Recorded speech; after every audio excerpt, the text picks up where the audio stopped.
네, 안녕하세요. 오늘도 저희 영화계를 들어주신 여러분들께 감사를 드립니다. 자, 오늘도 제 오른편에 있는 명주. Hi everyone. 이상한 컨셉 잡지 마, 또 오랜만에 보고. 아니 왜 영어로 인사하면 안 돼? 그냥 한번 해봤어. 네, 워낙에 딱딱한 데에다가. 알았어. 알겠어? 제 맞은편에 있는 스미스. 예, 안녕하세요. 그리고 저 허효식입니다.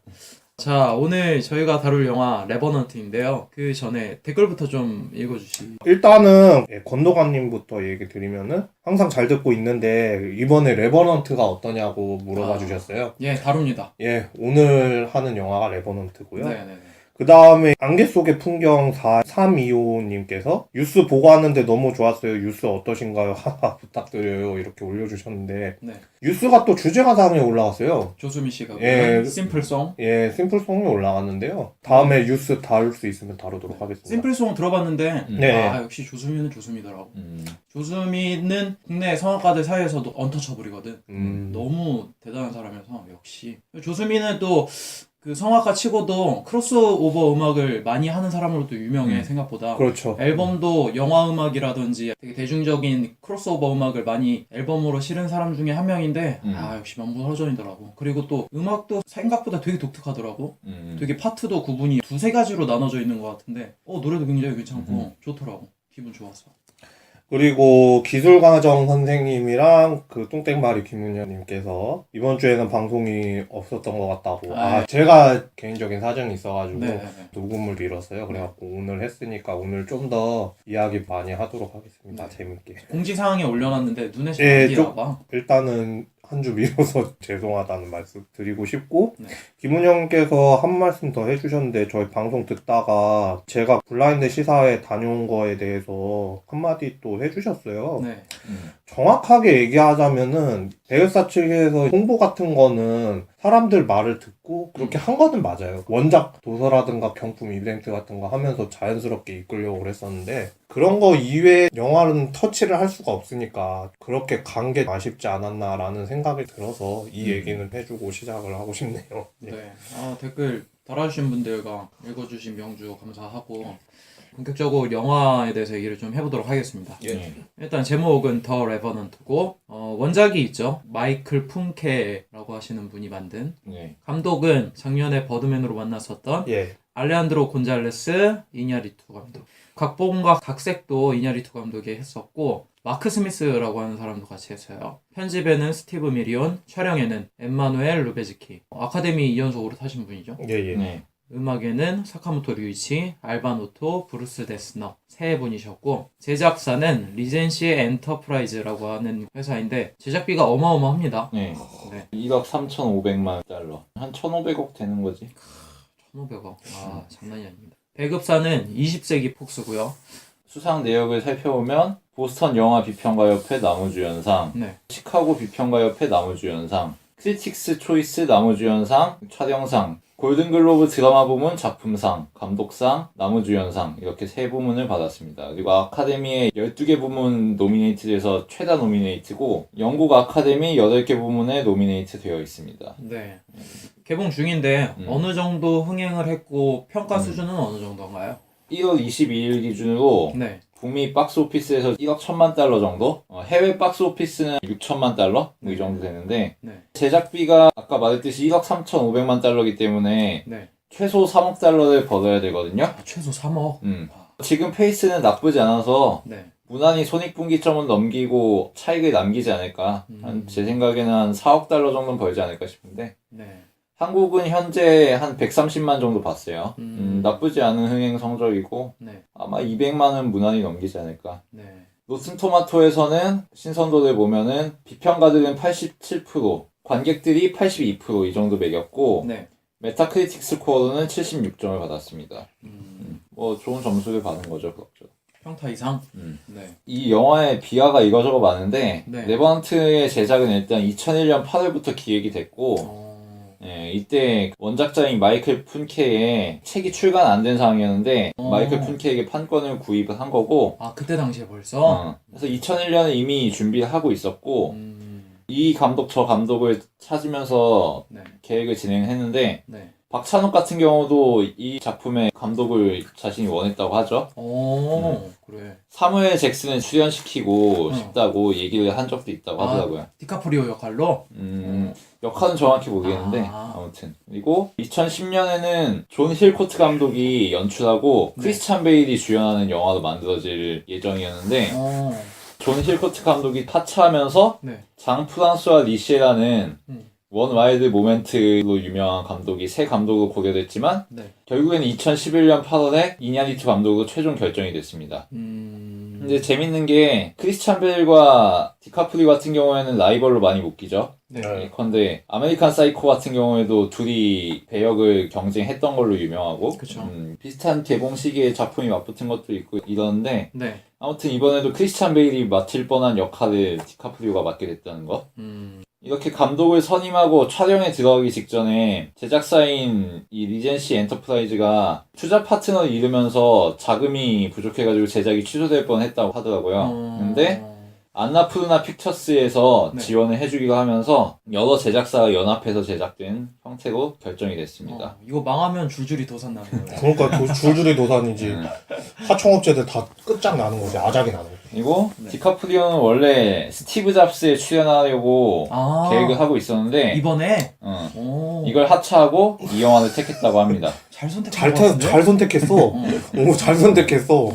그리고 피치제럴드 역할로는 원래 숀 펜이 캐스팅되어 있었는데 숀펜? 스케줄 문제로 하차하고 대신 톰 하디가 출연하게 됐다고.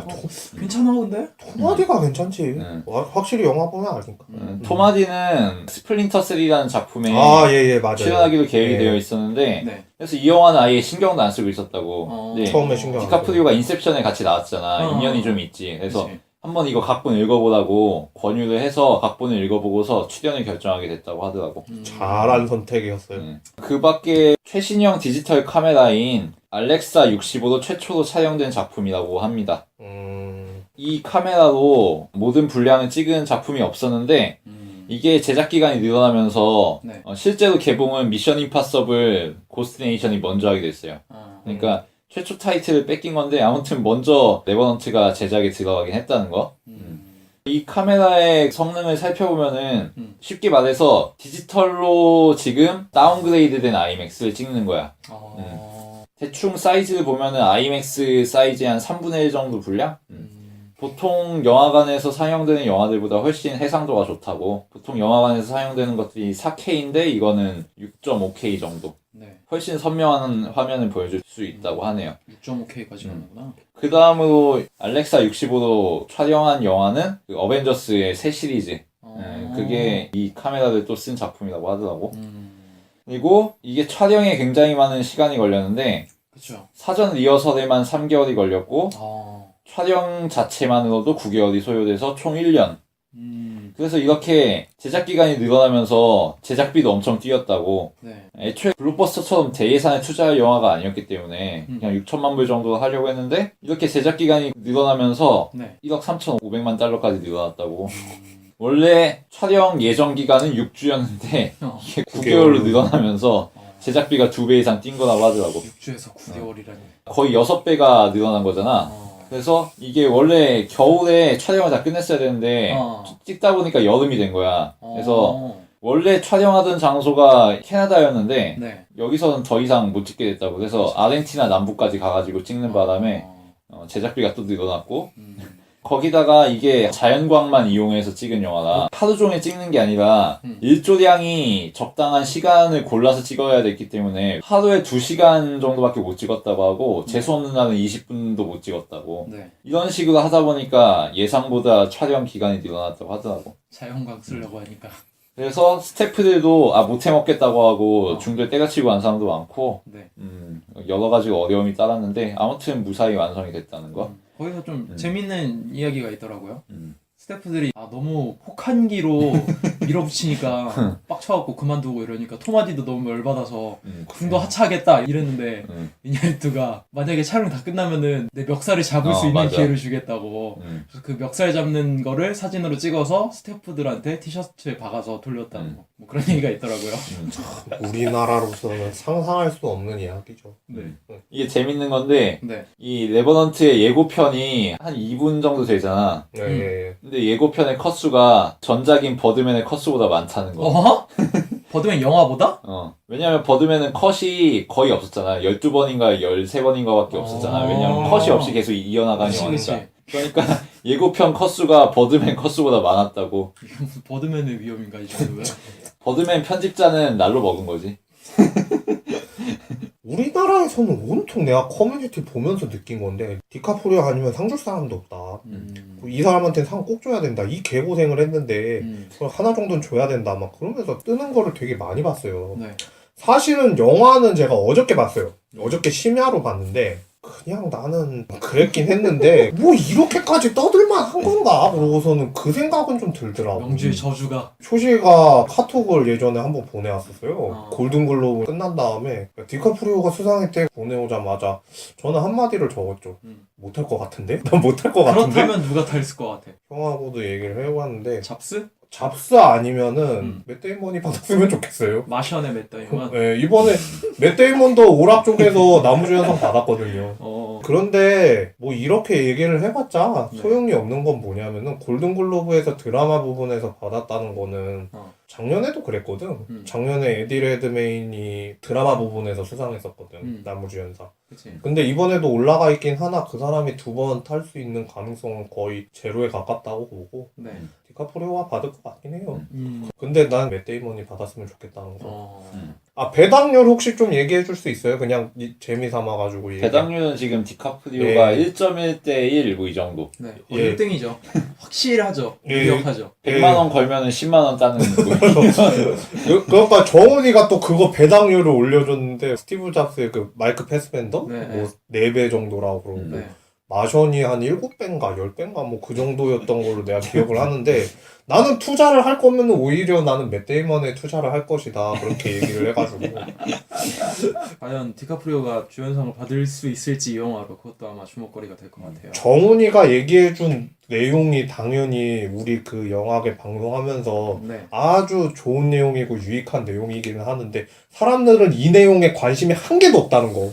결국에는 끝은 뭐다? 나무주연상은 디카프리오다. 뭐 그런 식으로 얘기를 하고 있으니까 아쉽다라는 생각은 좀 들어요. 저는 오히려 스태프들 아까 전에 막 멱살 잡기로 뭐 하겠다 뭐 그런 사람들이 오히려 더 나는 돋보이지 않았을까라는 생각이 좀 들어서 너무 좀 많이 가려지는 것 같다. 너무 가려지는 네. 것 같아서 난 너무 아쉬워가지고 근데 뭐 알만한 사람들은 이미 이게 이냐리투 감독 영화가 아니라 촬영 감독인 엠마누엘 루베즈키 영화가 아니냐 루베즈키 감독과 얘기를 할 그럴 정도로 것 같아. 스태프한테 관심이 많으니까 많이 걱정 안 해도 될 것 같습니다. 네. 일단은 감독부터 이야기를 먼저 하도록 하죠. 예. 알레한드로 곤잘레스 이냐리투 감독.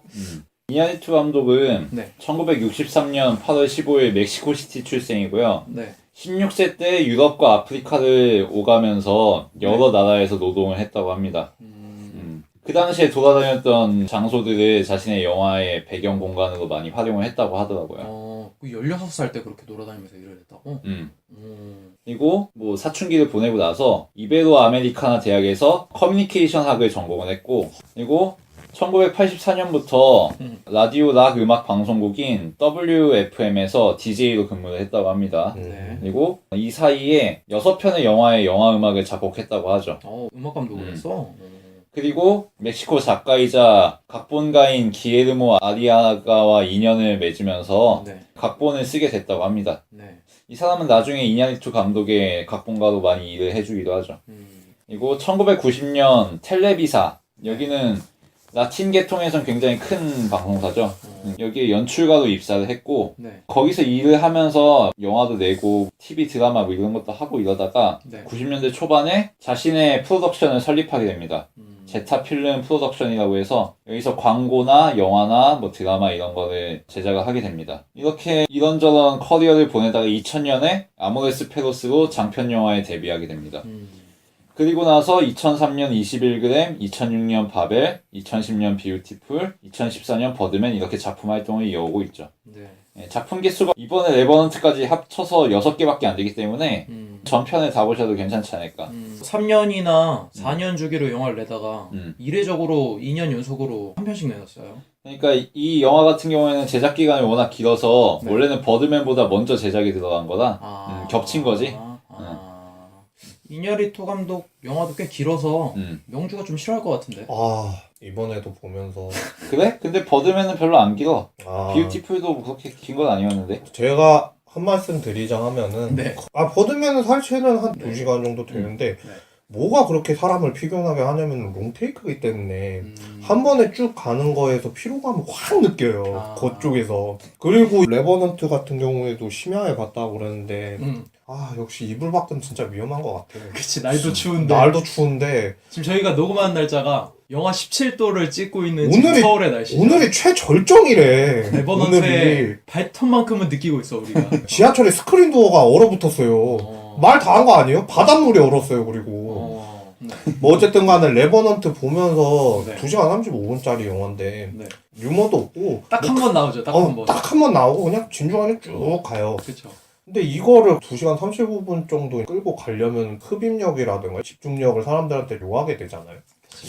헤이트 플레이도 꽤나 길어가지고 요즘에는 시상식 시즌이니까 또 길게 낸 거 또 나오는구나. 그러니까 이냐리투 감독 영화가 너무 길어서 싫어요 그냥. 예. 안 긴데도 길게 느껴진다. 예, 첫 번째는 롱테이크 때문에 좀 피로감을 확 느끼게 해준다. 네. 그리고 러닝 타임이 너무 긴데 너무 쓰잘데기 없는 거를 붙인 거 아닌가? 그런 생각이 좀 든다.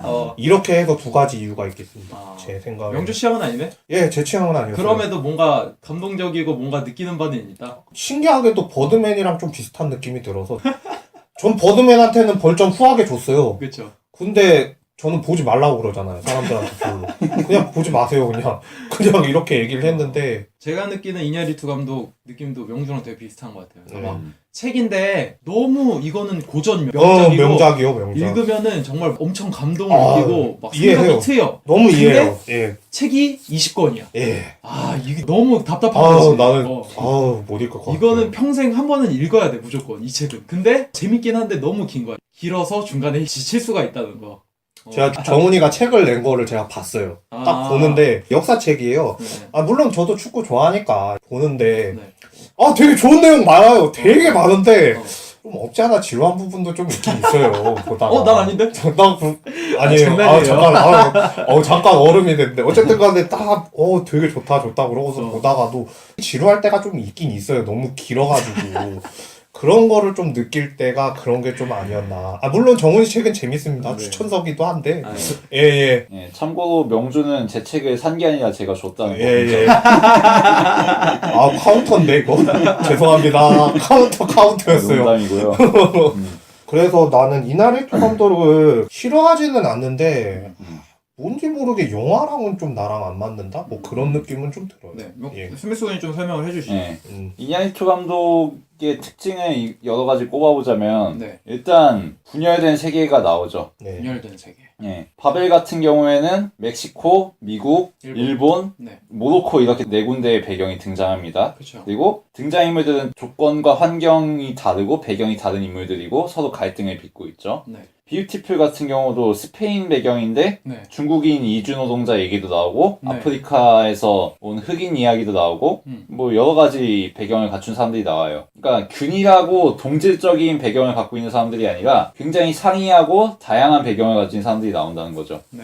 아모데스 페로스 같은 경우에도 길거리에서 양아치로 살아가는 하류 인생들이 나오는가 하면 네. 완전 상류층에서 살아가는 사업가와 모델이 나오기도 하고 킬러가 나오기도 하고 뭐 이런 식으로 전혀 얽힐 것 같지 않은 사람들끼리 얽히게 만듭니다. 그래서 이렇게 분열되어 있는 세계, 분열되어 있는 사람들끼리 어떤 식으로 연결되어 있고 통합되는가 이런 걸 잘 보여주고요. 네. 21g 같은 경우도 그런 경우죠. 쇼펜 같은 경우는 대학 교수고 네. 나오미 와츠 같은 경우에는 사고로 인해서 남편과 자식들을 다 잃은 사람이고 네. 베네치오 델 토로 같은 경우에는 예전에 범죄를 저지르는 바람에 징역을 살고 나와서 지금 목사로 일을 하고 있는 사람이죠. 네. 이런 사람들끼리 어떤 식으로 얽히는가 보면은 베네치오 델 토로 때문에 나오미 와츠의 가족들이 모두 죽게 되는 거고 쇼펜 같은 경우에는 그 나오미 와츠의 남편의 신장을 이식받아서 살게 되는 거죠. 그래서 전혀 얽힐 일이 없는 사람들끼리 얽히게 됩니다. 네. 완전히 분열되어 있고 서로 만날 일 없는 사람들이 연결이 되는 거죠. 뭐 이런 특징을 하나 잡을 수 있고 또 한 가지 특징은 카톨릭에 기반을 두고 있다는 점이죠. 이냐이투 감독 본인도 카톨릭 신자로 알고 있는데 네, 맞아요. 예, 인물들 자체가 초월적이고 신적인 질서를 갈구하는 상황들이 많이 나옵니다. 그리고 원죄의 문제, 타락의 문제, 고난의 문제를 계속 접하게 되는 스토리가 나오죠. 네. 그랬던 필모그래피 중에서 네. 이번에 나왔던 버드맨과 지금 다룰 레버넌트는 좀 많이 과거와는 좀 달라진 모습이 나오는 것 같아요. 전 근데 레버넌트도 꽤 종교적인 영화라고 생각해요. 아, 그 종교적인 것도 종교적인 건데 과거에 다뤘던 여러 사람들의 이야기가 짬뽕이 돼서 하나의 메시지를 던져준다라는 형식이 되게 많았었는데 네. 버드맨과 레버넌트에선 그런 형식에서 많이 벗어나서 이젠 극으로 많이 이끌어오지 않나라는 생각이 들어서 그러니까 형식적으로 말하자면 다중 플롯을 굉장히 좋아하는 감독이었는데 그쵸. 뷰티풀부터 경향이 바뀌었죠. 네. 뷰티풀은 일원화된 플롯이기 때문에 네. 뭐 그런 정도를 짚을 수 있을 것 같고 뭐 여러 가지 테마를 또 짚어볼 수 있을 것 같은데 항상 삶과 죽음의 얘기가 나온다는 거 이게 당연히 카톨릭적인 세계관과 맞닿죠. 인간은 죽을 수밖에 없는 존재고 네. 원죄의 결과로서 필멸자의 운명을 타고났는데 이 사이에서 어떤 식으로 우리는 구원을 받을 것인가 이런 얘기를 직접적이라기보다는 상징적이고 은유적인 방식으로 전달하는 경우가 많죠. 명주가 조는 것 같은데 지금. 저요? 힘드네요, 오늘 또 힘들어요. 버드맨 편을 사람들이 들으셨다면은 아실 수도 있는데, 제가 할 말이 거의 없어요. 버드맨에서도 배우들이라든가 다 거기에서 얽히고 설키고 하는 거를 그냥 잠깐 생각은 해봤거든요. 그러고서는 딱 봤는데, 근데 레버넌트에서는 오히려 효시가 말한 것처럼 예전 영화에 비해서는 없다고 얘기를 하는데, 그게 아까 전에 얘기를 했었던 것처럼 촬영 감독이 너무 그 풍광이라든가 그런 거를 너무 잘 찍어버리는 바람에 내가 봤을 때는 그게 좀 사라진 것 같아. 그런 관계도라든가 그런 거를 갖다가 배제를 하고 사람들이 보는 편도 좀 있는 것 같아서 나는 그런 것도 좀 있었던 것 같기도 하고. 잠깐 농담 프로 던졌는데 이렇게 길게 얘기할 줄 몰랐어. 나도 좀 얘기 좀 해야 될 것 같아서. 특징은 이 정도로 설명을 드리면 될 것 같고 네. 뭐 인터뷰 자료를 몇 가지 말씀드리면 네. 이번에 재밌는 게 네. 레버넌트를 촬영하기 전에 항상 신비한 의식을 치렀다고 합니다. 그래서 스태프 전체가 큰 원을 그리면서 손을 맞잡고 에너지를 얻는 의식을 치른 다음에 촬영을 했다고 해요. 원기옥이요? 강강수월래 한 거. 네, 강강수월래는 역동적으로 돌면서 강강수월래 이렇게 얘기하는데 이거는 묵념을 했다고. 그냥 고사 지낸다고 보면 돼요. 우리나라에서 그런 거 하는 거. 뭐 영혼을 씻어내면서 건강과 안전을 기원하는 의식을 치른 거라고 뭐 이런 얘기를 했는데 뭔가 인디언스러운데. 네, 인디언. 그리고 많은 사람들이 궁금해하는 곰은 어떻게 찍은 거냐. 네, 맞아요. 이거는 노코멘트 하겠다. 아 진짜? 궁금하지? 라고 얘기를 했더라고요. 그냥 그게 끝이야? 그러면서 영화 보라는 거지. 역으로 끄는 거예요. 곰 씬이 예. 사실 굉장히 역동적이었어요. 근데 진짜 곰이랑 싸우는 것처럼 디카프리오를 이리 휘둘렀다가 저리 휘둘렀다가 하는데 이 CG랑 디카프리오 연기랑 너무 잘 맞아서 누가 봐도 CG지 당연히 곰을 어떻게 그렇게 데려다 줄 수 없죠. 아니 그래서 난 너무 깜짝 어떻게 촬영했을까 진짜 궁금했는데 노코멘트야? 오죽하면은 그 회색곰한테 오스카를 주자. 디카프리오가 받을 게 못 된다. 이런 얘기가 나왔을 정도니까 뭐. 어떻게 촬영했지 이거를? 근데 그냥 출연을 해보면은 내가 봤을 때는 모션 캡처를 해도 사람이 저 정도로 힘을 갖다가 그렇게 막 쾅쾅 눌러 찍고 막 완전 휘둘러. 그거는 좀 나는 좀 힘들다고 보거든. 그걸 어떻게 한 거지? 기계를 썼을 것 같은데 그 기계. 기계가 뭔지는 모르겠어. 고물상 같은 데 가면은 뭐 찌개 같은 거 잡아가지고 퍼가지고 하는 거 있잖아.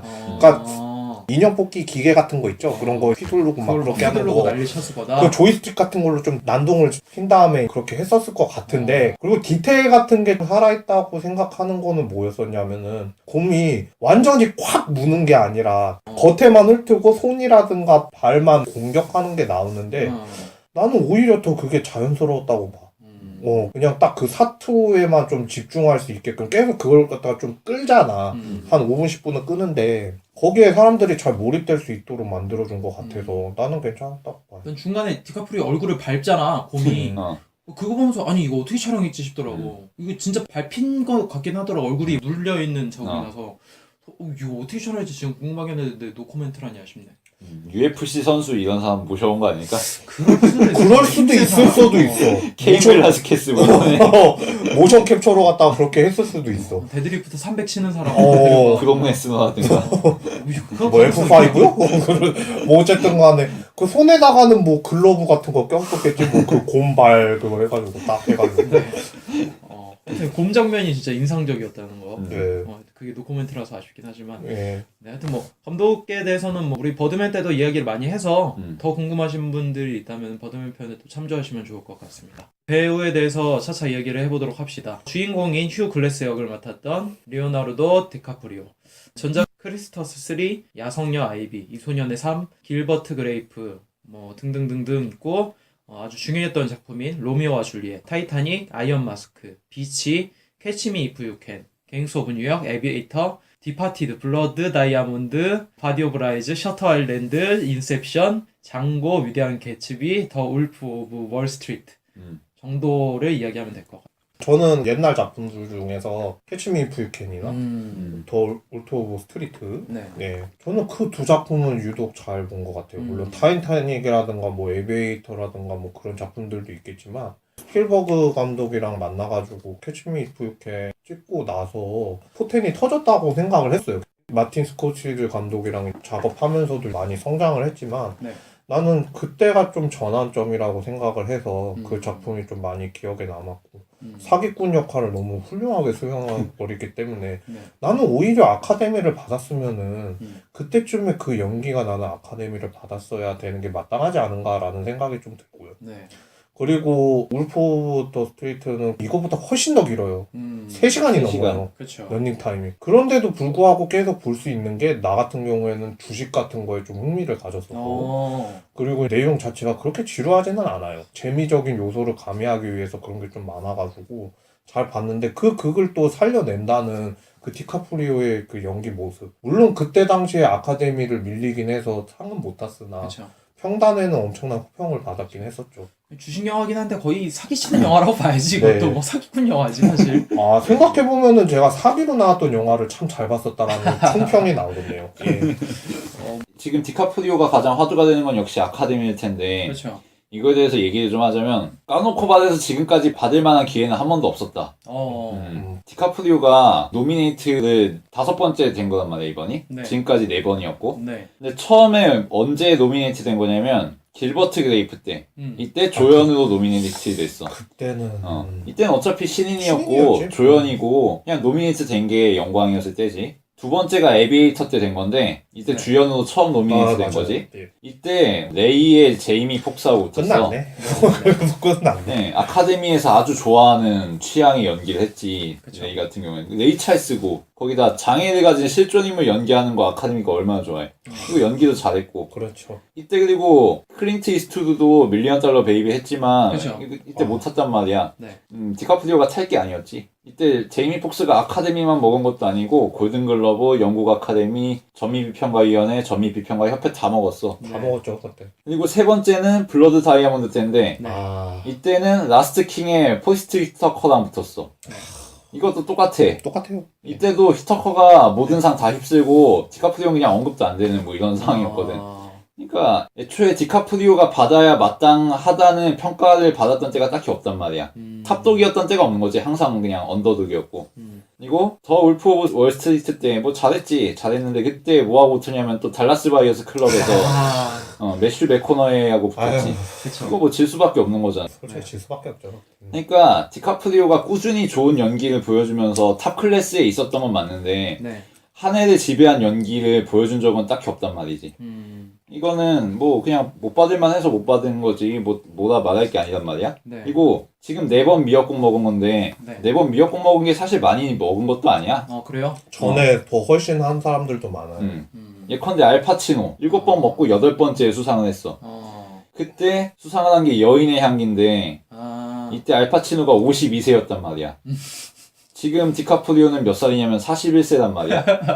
거기다 훨씬 덜 미역국 먹었고. 그리고 알파치노는 이미 디카프리오랑 동년배 때도 훨씬 지위가 높았어. 위상이 높았지. 뭐 여러 가지 많이 찍으면서 이미 알파치노는 그 당시 미국의 탑 배우였는데도 52살 돼서 받았단 말이야.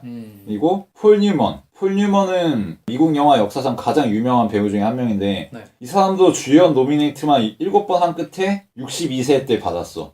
컬러 오브 머니란 자기 대표작도 아닌 작품으로. 뭐 그러니까 알파치노나 폴 뉴먼 같은 대배우도 50, 60대에서 받았는데 디카프리오가 40 겨우 넘겨가지고 못 받은 건 아무것도 아니다 이거지. 이건 대배우들만 못 받은 것도 아니고 탐 크루즈도 못 받았고 브래드 피트도 받은 적 없고 조니 뎁도 없고 에드워드 노튼도 받은 적 없단 말이야. 등등등등. 그러네. 그냥 좋은 연기 보여주고도 못 받는 사람들 수두룩하고 사실 받고 못 받고가 그렇게 중요한 건 아니거든. 네. 받으면 영광이지만 못 받았다고 배우로서 평판이 떨어지고 이런 게 아니란 말이야. 근데 왜 디카프리오의 아카데미상 수상만 하필 이슈가 되느냐. 특별하게 불운한 사례도 아니고 특별하게 억울할 만한 건도 아닌데 네. 그러니까 이게 거품이라는 거지 말하자면. 근데 디카프리오 개인적으로도 막 계속 안타까워하고 그러나요? 뭐 그렇긴 하지. 그러니까 디카프리오가 아카데미 욕심을 많이 내는 연기 경향이나 영화 출연이나 시상식에서의 모습들 뭐 이런 것 때문에 디카프리오가 몸이 달아한다 이런 건 있지. 근데 그러면은 그냥 쟤는 뭐 아직 못 받는 게 억울할 그런 단계는 아닌데 왜 저러지 뭐 이 정도로 넘어가면 되는데 이게 전 세계적인 이슈가 되는 게 난 이상하다고 생각해줘. 이냐리투 감독 작품 중에서 21g의 그 숀펜이 네. 나무주연상을 탔어요. 물론 이냐리투 감독이 장편 영화가 별로 없기 때문에 그걸로 갖다가 나무주연상을 탔다고 그래서 뭐 이냐리투 감독이 나무주연상을 만들어주는 게 아니잖아요. 그 연기 같은 거를 갖다가 얼마나 열심히 했느냐 그런 거였었는데 이번에 골든글로브 수상하는 그 소감 장면을 보면은 좀 그런 게 좀 느껴지긴 느껴져요. 디카프리오가 좀 절신하구나 하고 느끼는 부분들이 황정민 그 배우 황정민이 그 수상소감 얘기할 때 그 밥상문 얘기했잖아요. 네. 스태프들이 이야기들을 막 합니다. 쳐다보면서 딱 얘기를 하는데 예전에 뭔가 수상하면서 그런 거가 없어서 그런지는 몰라도 눈빛이 좀 애달프다고 해야 되나? 좀 저는 그런 거를 느꼈거든요. 이번에? 그래가지고 예, 이번에 얘기하는 거 보면서 참 불쌍하다 그런 생각도 들면서도 근데 작년을 놓고 따지고 보면은 버드맨의 마이클 키튼이 네. 그렇게 호평을 했어요. 여기 있는 사람들도 호평을 그렇게 했는데 거의 마이클 키튼이 받을 것 같다 그랬는데 제가 작년에 마이클 키튼이 못할 거라고 예상을 했거든요. 왜냐하면은 에디 레드메인이라는 사람이 스티븐 호킹 역할을 너무 잘했어요. 네. 아까 전에도 레이 얘기를 했지만 네. 장애를 가진 실존 인물에 대한 그 삶을 갖다가 되게 잘 표현을 했단 말이에요. 네. 그래서 저는 생각을 한 게 마이클 키튼이 수상소감 쪽지를 잠시 꺼냈다가 다시 집어넣는 장면 보면서 디카프리오도 저렇게 되지 않을까라는 생각을 좀 해보기는 하는데 네. 근데 다른 후보들이 쟁쟁하지가 않아갖고 그게 좀 아쉽거든. 오히려 아카데미에 지금 이슈 될 만한 거는 두 가지가 있어요. 뭐? 이번에 유색인종이 못 들어갔단 말이에요. 백인들의 잔치가 돼버렸단 말이야 아카데미가. 그래서 보이콧도 엄청 해요 지금. SNS로 막 윌 스미스 나 절대 안 가겠다. 그리고 스파이크리 감독도 성명서를 냈어요. 이거는 정말 아니다. 물론 스태프들 쪽에 올라간 게 하나가 있기는 한데 근데 배우들 중에서는 다 백인이라는 거야. 그래서 나는 절대 안 가겠다 뭐 그런 것도 있었고 영화가 없었나? 흑인 나온 영화 중에? 몇 개 있었는데 안 뽑아준 것도 있었대. 근데 그 영화들이 우리나라에선 정식 개봉을 하지 않았지만 그래서 우린 모르는구나? 네, 우리가 그래서 몰라요. 그리고 뉴스로도 몇 번 나왔거든요. 그런데 거기에 관심 있는 게 아니야 사람들은. 디카프리오가 받느냐 마느냐였지. 그리고 훨씬 더 재미있는 부분들은 여우주연상이에요. 여우주연상에서도 지금 누가 받을지를 모르겠다는 거야. 두 작품 중에 한 작품이 받을 것 같은데 네. 룸이라는 작품이랑 이번에 나오는 캐롤이라는 작품 그쵸. 두 개인데 그거 재미도 나는 재미있을 것 같고 아예 각축장이 될 만한 거는 뭐 조연상이라든가 그런 부분들도 있거든요. 네. 난 그런 부분들이 훨씬 더 재밌을 것 같은데 거기에만 초점 두는 게 아쉽다. 네, 전 아쉬워요. 뭐 디카프리오 얘기하다가 뭐 아카데미 얘기까지 갔는데 예. 하여튼 워낙 이슈가 세계적으로 많이 되는 배우라 네, 뭐 이야기를 뭐. 안 할 수가 없어서 뭐 그 밖에 트리비아를 이야기하자면 디카프리오가 독일하고 이탈리아 혼혈이라고 볼 수 네네. 있겠죠. 근데 어머니가 임신을 했을 때 레오나르도 다빈치 명화를 보고 있었는데 그때 왠지 태동이 더 심하게 느껴져서 이름을 레오나르도로 지었다는 거. 그래서 본인 스스로도 레오나르도라고 하는 이름을 이렇게 발음해도 딱히 불편함을 안 갖는다고 하더라고요. 그리고 뭐 그 밖에 이야기를 풀자면 뭐 모델이랑 그렇게 스캔들이 많이 거의 막 17, 14살 맞아요. 이하의 네. 연하의 모델들과 스캔들이 나는데 스캔들이 나는 모델들의 외형이 항상 일정합니다. 키가 크고 당연히 늘씬하고 금발. 무조건 금발. 그래서 막 찌라시 기사에서 흑인이랑 만났다 이러면은 아니라고. 디카프리오가 그럴 리가 없다고. 그래서 그런 스캔들 기사는 다 무시해버리거나 아니면 키가 조금이라도 작은 모델이랑 뭔가 스캔들이 나면은 팬들이 나서서 헛소리 하지 말라고 우리 디카프리오가 그런 사람 안 만난다고 그럴 정도로 항상 여자에 대한 자기 주관이 굉장히 뚜렷한 사람으로 유명합니다. 그래서 장고 출연했을 때도 악역으로 나오잖아. 네. 좀 인종차별이라고 해야 되나? 네. 그런 게 좀 맞았었나 보구나. 그거랑은 상관없지. 인종차별이랑. 아니 난 그런 거 같은데? 지금 딱 들어보니까. 이상형의 차이인 거지. 뭐 어쨌든 간에 그거를 갖다가 난 17이라고 그래가지고 17명이라고 얘기하는 거 아니었나? 17 연하. 아 그랬었구나 그랬는데 근데 내가 얼핏 듣기로는 17명인가 19명인가 뭐 그렇게 뭐 해가지고 굉장히 많더라고. 한 예. 20명 가까이 되더라고요. 또 그래서 어떤 소설가였나 그 저널리스트가 네. 소설을 쓰겠다고 그렇게 얘기를 했을 정도였대. 그 책을 한번 출간해볼까 그런 생각도 가졌을 때네. 밖에는 더만하고 그런 사람으로 알려져 있는데 네. 생각보다 인품이 바른 사람으로 좀 유명하고 자연 보호 이런 거에 관심이 굉장히 많아서 뭐 트위터 같은 데 가보면은 그런 정보나 사진들로 도배되어 있다고 하더라고요. 그 밖에 중마고로는 그 스파이더맨 나왔었던 배우 있죠. 아 토비 맥과이요? 네, 예. 그분과 굉장히 절친이었고 아. 그래서 스파이더맨도 원래 이 사람이 제의를 받았대, 디카프리오가. 근데 나 말고 토비 맥과이 저 사람 써보라고 해가지고 토비 맥과이가 출연됐었던 일화도 있고. 위대한 개츠비에서도 같이 나오지 않았나요? 네. 제 기억으로는. 하지만 영화는 망했죠. 예, 영화는 망하긴 네. 했지만 뭐 둘이 절친이라고 그러니까 갑자기 생각이 나네요. 네. 디카프리오는 사실 로미오와 줄리엣, 타이타닉 때 세계적인 명성을 얻었는데 워낙 꽃미담으로 나와서 우리나라에서 특히 인기가 많았죠. 우리 누나도 해적판으로 비디오를 구매할 정도로 자기 용돈 탈탈 털어서 고등학교 때인데 중학교 때인가? 막 포스터 방에다 붙여놓고 당연히 디카프리오가 우리나라랑 출판 계약을 안 맺잖아. 화보집 이런 거. 그런데도 불구하고 불법적으로 화보집을 우리나라에서 마구 찍어냈는데 그걸 여학생들이 마구 샀다는 그런 전설이 있는 인물인데 지금은 오히려 미중년으로 불리고 와일드한 느낌으로 많이 변했는데 오히려 이런 변한 자기의 모습을 좋아한다고 하더라고. 잭 니콜슨 닮았어. 잭 니콜슨도 굉장히 개인적으로 좋아하고 성대모사도 하더라고. 아 맞아요. 유명하지. 예. 그래서 자기가 오히려 꽃미남일 때 진짜 잘생겼잖아 그때는. 근데 외국에서는 기생오래비 같은 느낌? 그래서 본인도 싫어했다고 하더라고. 지금처럼 거친 이미지로 탈바꿈 된 게 본인도 만족스럽다고 뭐 그렇게 얘기를 하더라고요. 그리고 그 당시에는 디카프리오를 아이돌 취급하는 경우가 많아가지고 그런 것도 아, 그쵸. 있지. 난 이제 배우가 됐다 뭐 이런 거지. 근데 이 사람 연기 생활이 24년이에요. 나도 깜짝 놀랐거든. 그쵸. 아역 때부터 했어. 뭐 연기 베테랑 하면 엄청나게 베테랑인데 별로 베테랑이라는 느낌이 외모 때문에 좀 가려지는 것도 좀 있는 것 같긴 해요. 아마 뭐 갱스 오브 뉴욕부터 본격적으로 연기 변화가 시작되지 않았나? 사실 캐치미 이프 유 캔에서도 약간 아이돌 느낌이 나거든요. 뭐 갱스 오브 뉴욕에서 연기는 그렇게 평가가 좋지 못했지. 네. 하지만 다니엘 데이 루이스 루이스에게 때문에 모든 가려졌지. 평이 다 돌아가고. 뭐 아쉬운 점으로는 블러드 다이아몬드가 확실히 자기가 살면서 얘기하고 싶은 거랑 영화의 역할이랑 좀 많이 맞아 떨어졌던 영화였는데 이걸로 수상을 못한 걸 많이 아쉬워한다는 얘기가 있더라고요.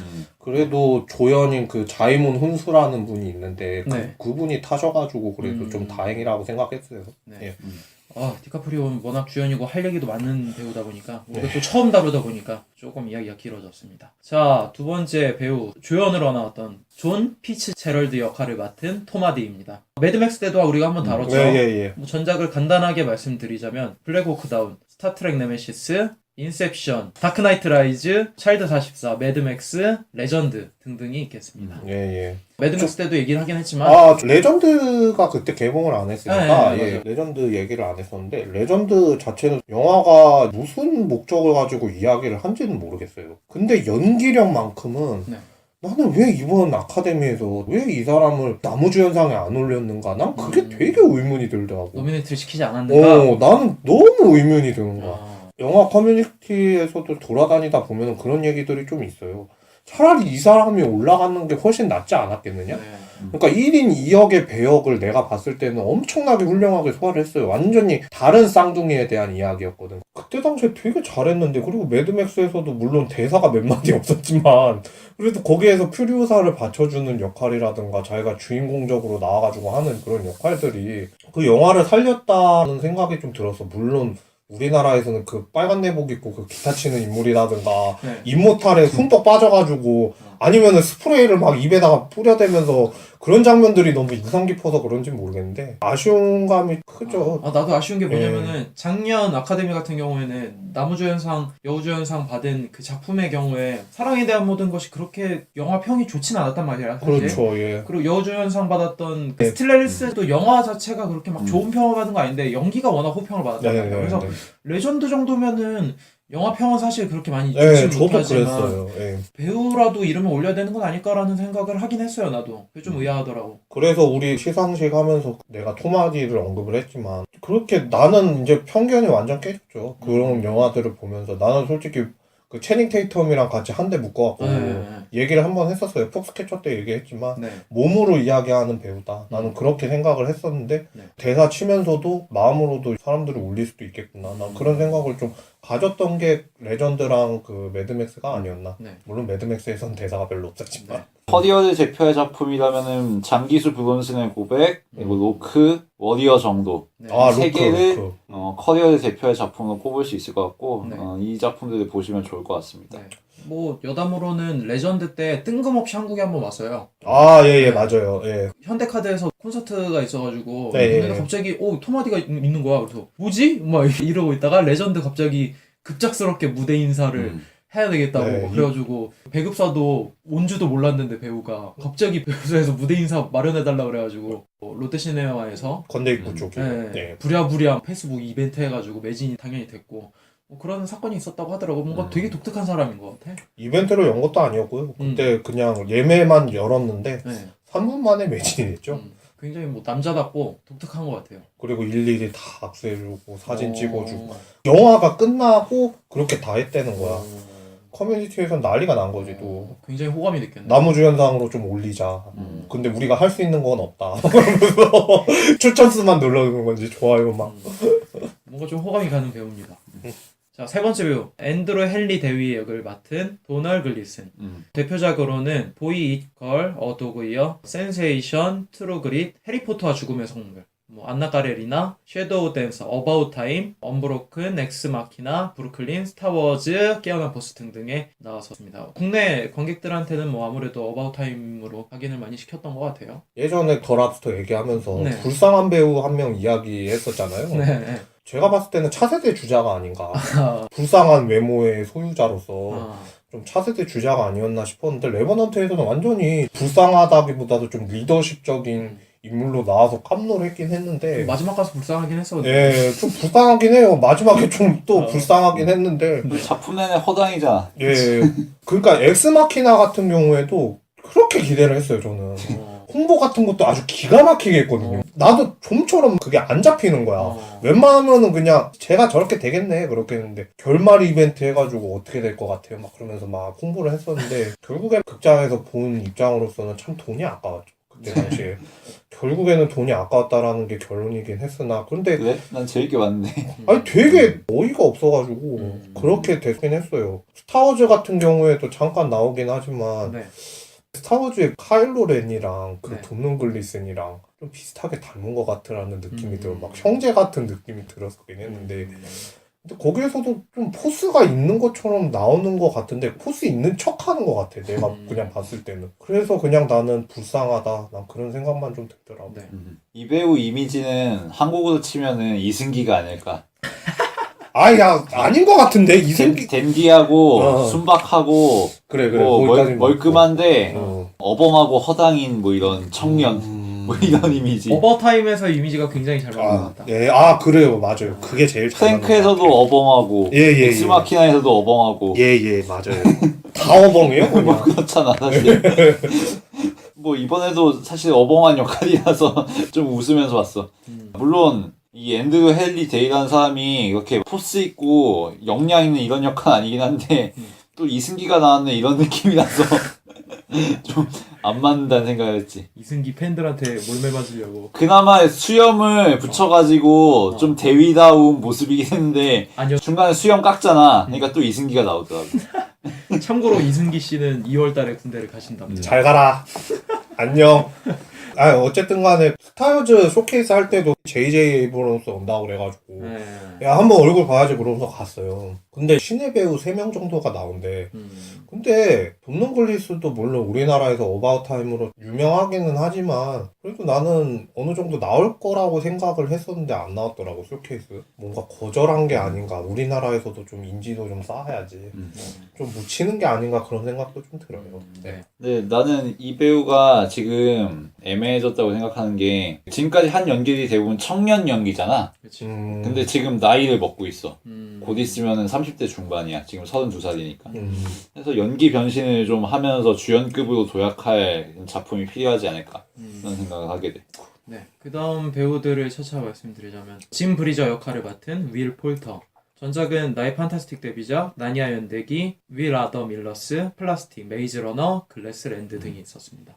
잔뼈가 굵은 젊은 배우지. 네. 그 밖에 배우들이 좀 있는데 지금 더 이야기해야 될 부분이 많아서 많이 생략하도록 하고 일단 편집! 아, 예. 감독에 대해서 얘기를 하도록 하겠습니다. 편집 스티브 미리온이고 전작으로는 게팅인, 스윙어즈, 클럭 어처스, 고, 트래픽, 오션스 11 시리즈, 한 가지에 대한 13가지 대화, 21g, 바벨, 뷰티풀, 킹메이커, 헝거게임, 어거스트, 모뉴먼트맨, 버드맨 등이 있었습니다. 이녀르투 감독이랑 활동 많이 그치. 해서 뭐 사단이라고 해도 과언이 아닌 정도로 네. 많이 그렇게 했었고 그런데 그냥 내가 얼핏 들은 비화 중에 하나는 그 사람이 모뉴먼트맨도 그렇고 이번에 레버넌트도 그렇고 옛날 시대 배경 편집하는 게 자기는 고역이라고 그렇게 얘기를 하는 경우가 있었대. 그러니까 편집하는 사람의 입장에서도 어느 정도 역사적인 배경을 알고 그렇게 해야 되는 거잖아.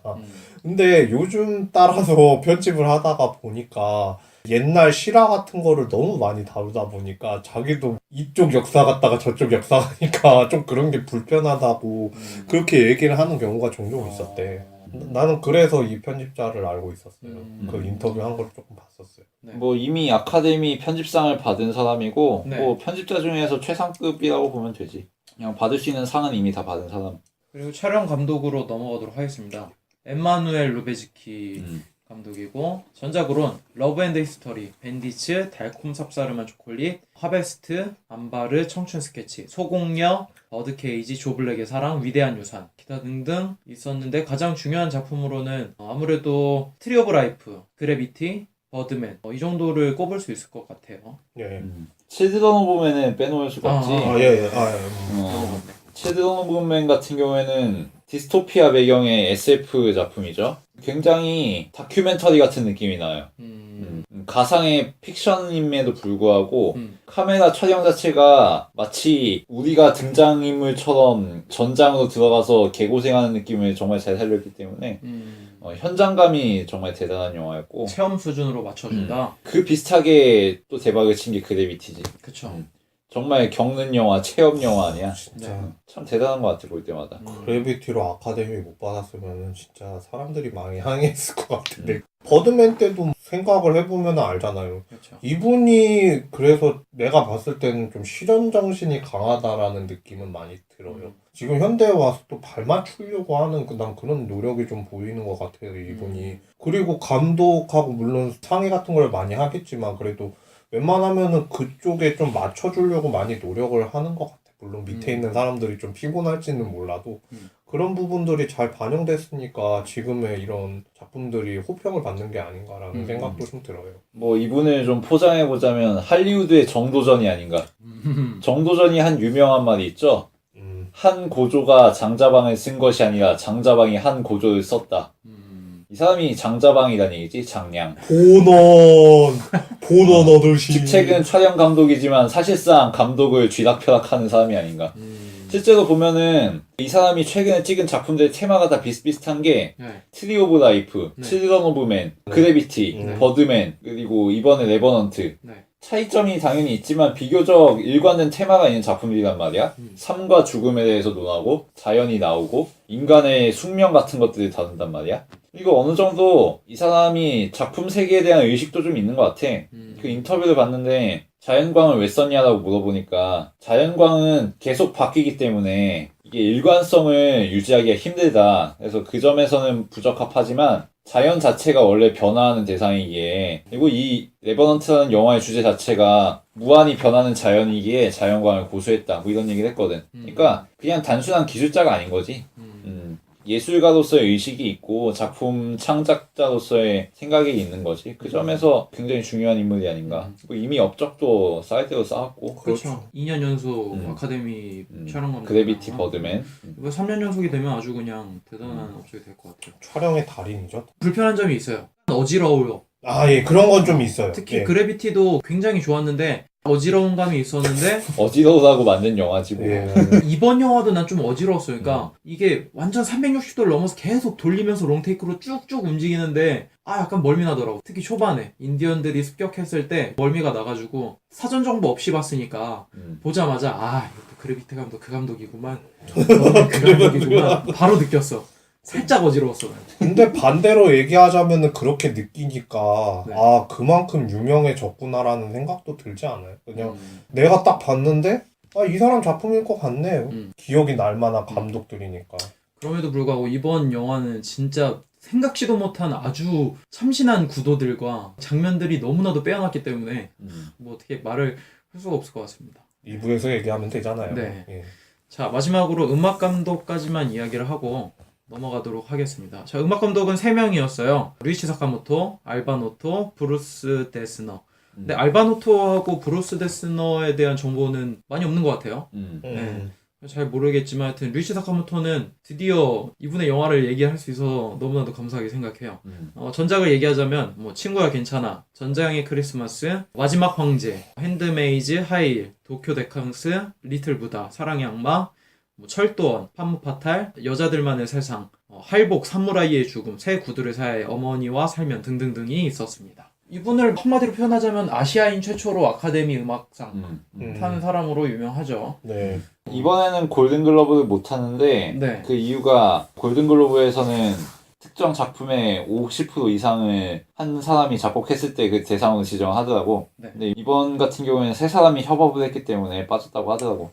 탄 사람은 엔니오 모네꼬네. 네, 전에도 잠깐 언급을 드렸었는데 그때 당시에는 지금 지휘에 많이 집중을 하려고 그렇지. 음악 감독으로서의 생활을 접은 게 아닐까라고 생각을 했는데 이 영화로 들어오게 돼서 저는 너무나도 기쁘게 생각하고 저는 아무런 사전 정보 없이 봤기 때문에 음악 감독이 누군지 전혀 모르죠. 주연과 감독만 알고 영화를 봤는데 생각보다 음악이 너무나도 괜찮아가지고 영화를 보다 보니까 약간 일본 풍스러운 음악이 살짝 나왔어요. 그래가지고 뭐지? 이게 지금 서부 때 신나이나 다름없으니까 인디언 음악이 나왔으면 나왔지. 그래서 약간 일본풍스러운 멜로디가 나오길래 뭘까 하고 이제 영화가 딱 마무리될 때도 너무나도 좋아가지고 크레딧을 다 보려고 이렇게 앉아있는데 오씨 음악 감독의 류이치 사카모토가 딱 떠있는 거야. 그래서 역시 내 귀는 죽지가 않았구나. 카톡으로 저희들한테 그렇게 얘기를 했어요.